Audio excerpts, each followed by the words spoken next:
Hello tout le monde, on se retrouve aujourd'hui pour un nouveau bilan lecture. Je vais vous parler de mes lectures d'hier. J'ai lu pas mal de choses de beaucoup de maisons d'édition différentes et beaucoup de très très chouettes lectures finalement, donc on va parler de ça de suite. On commence avec le 4e tome de Ton visage au clair de lune, édité chez Pika, un shoujo que j'apprécie beaucoup. Il se voulait peut-être un peu moins classique que ce qu'on a l'habitude de lire, qui voulait casser les codes avec un personnage androgyne. Finalement, ça s'est assez rapidement perdu dans la lecture pour qu'on se laisse complètement plonger dans une romance que je trouve excellente. J'aime beaucoup la relation qui lie nos deux personnages et je pensais pas que ça avancerait aussi vite, ce qui est un très très bon point pour moi. On n'a pas le temps de s'ennuyer et ça ne tourne pas en rond. Vraiment un titre que je trouve très très agréable et que je vous recommande si vous aimez bien les shoujo, c'est vraiment une chouette romance. On passe chez Kiyun avec le 11e tome des Carnets de l'apothicaire. Déjà, j'aimerais qu'on s'arrête un petit peu sur cette couverture que je trouve sublime. Je trouve la couleur, le dessin, tout vraiment très très chouette. En ce qui concerne la lecture, j'ai une fois de plus beaucoup apprécié. Comme je vous l'ai déjà dit, je préfère quand même le format light novel, donc qui est le format de base. Ce manga est une adaptation de light novel qui est donc un roman. Mais malgré tout, j'aime quand même beaucoup le manga. Je trouve que le light novel est un peu plus détaillé. En même temps, c'est logique et nous permet une meilleure compréhension. Mais j'ai totalement adoré ce 11e tome qui donne enfin l'impression d'avancer un peu dans cette intrigue qui finalement est très très lente. On en a appris plus sur Jinchi et surtout sur son passé et j'ai beaucoup aimé découvrir cette partie. Je suis maintenant assez impatiente de voir quel impact ça va avoir sur la suite de cette lecture et en gros, qu'est-ce qui va se passer tout simplement. J'ai ensuite lu le premier tome de Short Love Stories de chez Kana. Chaque tome de ce titre Short Love Stories va en fait être une anthologie de plusieurs histoires proposées par la même mangaka. Donc celui-ci, c'est celui d'Io Sakisaka. Si vous le savez pas déjà, j'ai beau le répéter, c'est ma mangaka favorite. Je trouve qu'elle fournit les meilleurs shoujo. En général, je suis pas très fan des anthologies. J'aime pas trop les histoires courtes. Je préfère souvent pouvoir me plonger dans quelque chose de plus long, une intrigue plus travaillée. Et finalement, ça a été une super bonne surprise. Je pense que j'ai jamais autant apprécié une anthologie que celle-ci. On n'a pas tant d'histoires finalement parce que le tome est assez épais, on a 5 ou 6 histoires donc on a quand même le temps de se plonger dans l'histoire, etc. Et j'ai été agréablement surprise de découvrir que certains shoujo proposés dans ce titre étaient plus matures et abordaient par exemple la sexualité, ce qu'on retrouve rarement dans ces shoujo sur les lycéens, alors pourtant ça fait partie de la vie des lycéens. J'ai beaucoup apprécié, les histoires étaient toutes chouettes, il n'y en a aucune qui m'a déplu et franchement ça a été un super moment de lecture. Chez Anna ensuite, j'ai lu le second et dernier tome de Change World, donc un yaoi.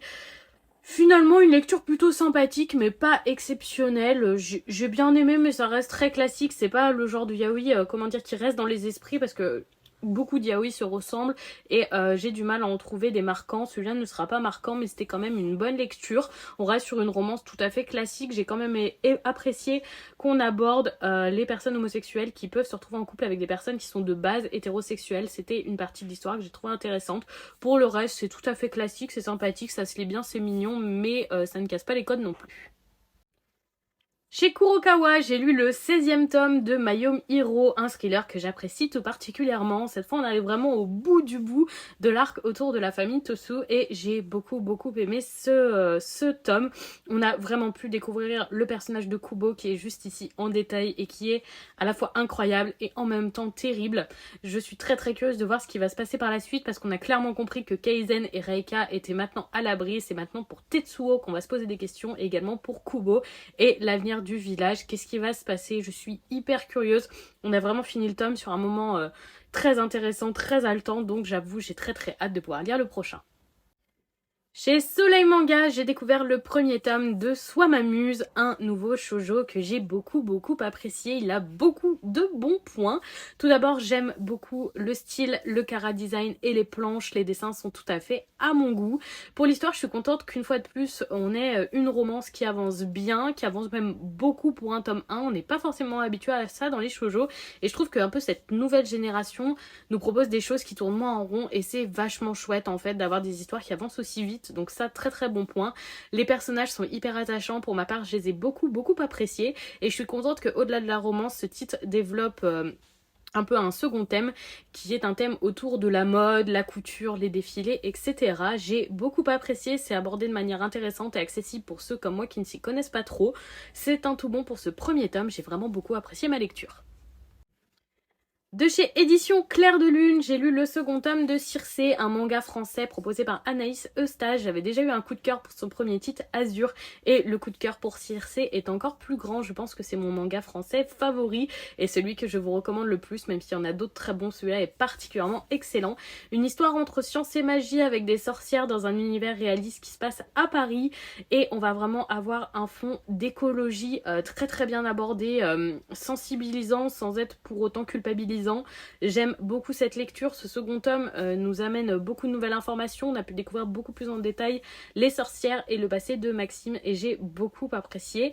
J'aime aussi le fait que j'ai l'impression qu'il y a un espèce de complot qui pointe le bout de son nez avec une Bilice qui a l'air de mèche, avec une société qui vend de quoi nettoyer l'air parce que le monde dans ce manga est pollué et ça sent le complot à plein nez, j'adore. On termine ce bilan avec le one-shot Le Son des Morts, édité chez Delcourt Tonkam, qui est donc par la même autrice que Kazané, Voleuse de Visage, ou encore La Danse du Soleil et de la Lune. J'ai beaucoup aimé ce one-shot. C'est rare que j'aime les one-shots parce qu'en général, je reste toujours sur ma faim et je trouve ça trop court, mais là, pas du tout. J'ai trouvé que la taille de l'histoire était très bonne et que c'était parfait. J'ai apprécié qu'on soit dans un univers réaliste et qu'on ait une petite touche de surnaturel avec ces personnes qui arrivent soit à voir les endroits où il y a eu des morts, soit les sons que les personnes ont produits lors de leur mort. Très intéressant. J'ai vraiment bien aimé comme c'était rédigé, les dessins soulignent ce côté très mélancolique de cette histoire. Le deuil y est très bien abordé. L'histoire a été touchante, j'ai passé un très bon moment de lecture, franchement je trouve que le tout marche très bien entre le côté sombre des planches, l'histoire, en même temps on va un petit peu aborder l'art, la peinture à travers certains personnages, le tout est un mix super efficace, assez original, j'ai passé un super moment de lecture avec ce titre. Et donc voilà pour le bilan de mes lectures d'hier. Beaucoup de choses diverses et variées chez beaucoup d'éditeurs divers et variés également. Dites-moi si vous avez lu certains de ces titres ou si vous comptez les lire parce que je serais curieuse d'avoir vos retours là-dessus, que ce soit en message privé sur Instagram ou en commentaire sur TikTok comme d'habitude. C'est toujours un plaisir d'échanger avec vous. N'hésitez pas donc à me faire des retours sur ces titres si vous en avez à faire ou à me dire si tout simplement ils ont piqué votre curiosité. En attendant, je vous souhaite un très bon week-end et je fais des bisous tout le monde.